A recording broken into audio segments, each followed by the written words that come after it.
Okay, mbaniriza ku Fictions mugamba mutya mjebaleko gye mutusaako engalo nze Julie Potential nyongera okubajjukiza bamikwano yonna gye mutulabira subscribinga likinga commentinga era mbeebaza mwenna abatulaba ku Fictions yonna gye musinzira otulabira mwebale nnyo abali diaspora abali e Uganda abali mwenna wonna w'osinzira otulabira thank you so much nze Julie Potential tuli mu program omugole wa leero nabagamba mu kanyomero kano nkuleetera ba service providers ab'enjawulo ba artist ba makeup artist abafumbi ba camera person aboogezi ku mikolo bonna ngenda kubanga mbakuleetera n'olunaku olwaleero ndeese omuyimbi nakinku bw'aba ayimba music we yinza mutwalira mu categories ng'eza Jovan Luzinda Henry Mwanje Vairota Babiswanka ayimbira bakyala simanyi lwaki yalonda side eyo naye ajja kubanga abitubuulira byonna omukulu ono ayimba ku mikolo ajja kuŋŋamba Julie lwaki omukyazizza mu program omugole wa leero mukyazizza kubanga muyimbi wa ku mikolo ate agenda tubuulira bingi nnyo n'ebisingako awo mumumanye ebyamaki byasirikidde ebbanga lyonna olwaleero tugenda kubanga tubiriviiringa tubitegeere nkwanirizaako omukulu Ryan weyanjulire ku bantu. Nsanyusa okulabako Mrs. Julie. Amanya nze Ryan Future nga nsinzira mutundwe wano okuweereza mu bintu byonna mu services zange zonna. Nsanyusa okulabako Mrs. Julie. Webale kuweereza abantu bakwagala simanyi oba bawakaki. Amiina. Tewali just tubeera loyal na integrity. Banaye webale kuuma mutindo. Bwe nakulaba omwaka gulinda buli lunaku oyongerako. Naye nga Ryan yabinkola bino byonna because enjala nzikolera wano ebintu eby'enjawulo bambi Ryan akola ku bakyala abayooyoota mu mweyune. Saluni ye eri wano opposite Eva Brand Bekel bw'oba otambula ng'ogenda Kirinyabigo ova ku Ttaani Nateete oba otuuse. So olunaku olwaleero ogidde mu kiti kya buyimbi yadde nga n'ebirala tugenda byogerako side business z'okola naye njagala tubeere nnyo ku mulama gw'obuyimbi. Ogwe nga Ryan wasinzira ku ki okuyimba ye abaffe music ki gw'oyimba?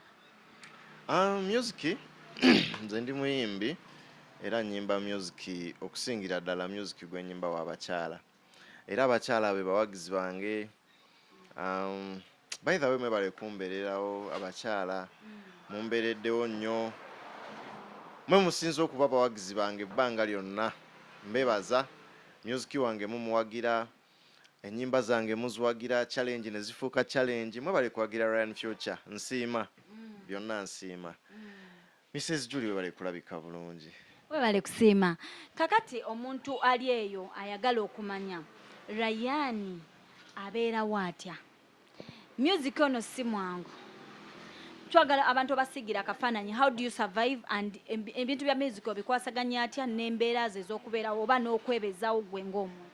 Music kituufu yo si mwangu naye kwebereramu n'okwekkiririzaamu buli obeera ng'oyimba bulungi era still omuntu ne batakwagala waakiri ayagala music wo okitegeera gy'oku mukola obulungi services zo bw'obeera ng'oyimba bulungi bantu bajja kuwa amatu bajja kuwa obudde nze nsuubira byebyo pozi n'okwekwasa Katonda kuba ye kamala byonna. Yes. Okay. Nga tetunnagenda wala nnyo twagala tumanye Ryan abagole bano watandika ddi okuyimba ku mikolo era luyimba ki olwo lwatanula abagole ne batandika okuyisaamu akasimu ne batandika okugamba leero nina omukolo Ryan leero gw'ofulumya omugole? Ennyimba oluyimba lwe nasookerako ddala olwasooka okumpa emirimu baluyita maama wange by Ryan Future era osobola olunoonyako platforms zonna kwe luli maama wange by Ryan Future. Oluyimba olwo lwampera ddala emirimu nno emirimu egyasingira ddala ng'oggyeko nti twagendanga okukola ku bakyala ku mikolo nga sinaba kuba nga nta music abantu tebanaba kuntegeera. Oluyimba olwo lwampa nnyo emirimu maama wange. Oluyimba olwo lugamba luti oba mulimu verse egamba bweti kugamba tweyo akapera. Okay.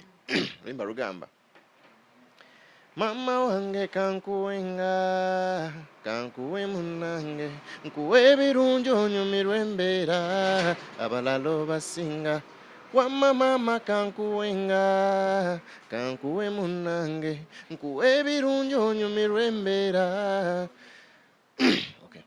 Simanyi kyendi kuwa mama okay. Oluyimba mulimu vase negamba bweti mama kansabe katonda nyambe fune munange mbwe luba lugendo sinatuuka ndi mu makati mama nsabira gw'olimu emikisa gyange mama gw'oddamu esaala zange mukwano. Olulimba lwampesa nnyo emikolo by the way. Ninako n'oluyimba olulala baluyita nabutono. Ya ze nnyimba ezisinza okumpa emikolo. Ya nabutono n'agenda atya? Nabutono. Okay.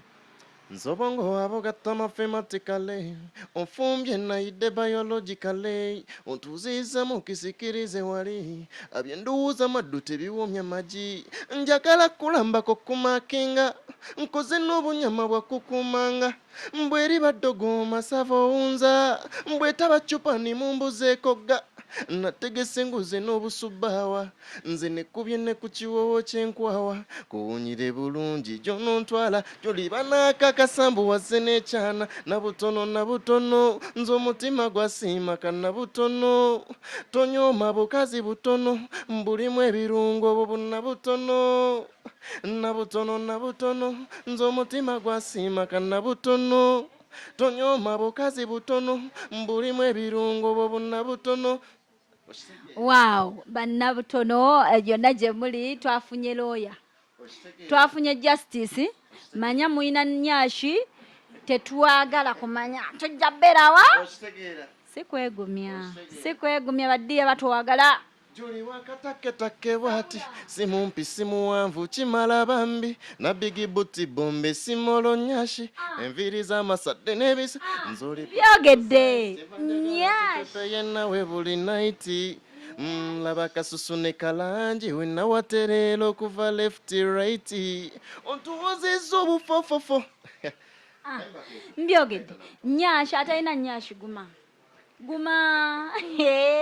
wano omunene tosala bino byabatono si byabanene, bino byabatono si byabanene oba banene ankopi leero tosala. Tetwagala justice twagifunye. Wali ogamba bino byabanene bino byabatono leero wamma atalina nyashi guma twafunye lawyer, twafunye atuwolereza wange ng'oyimbanga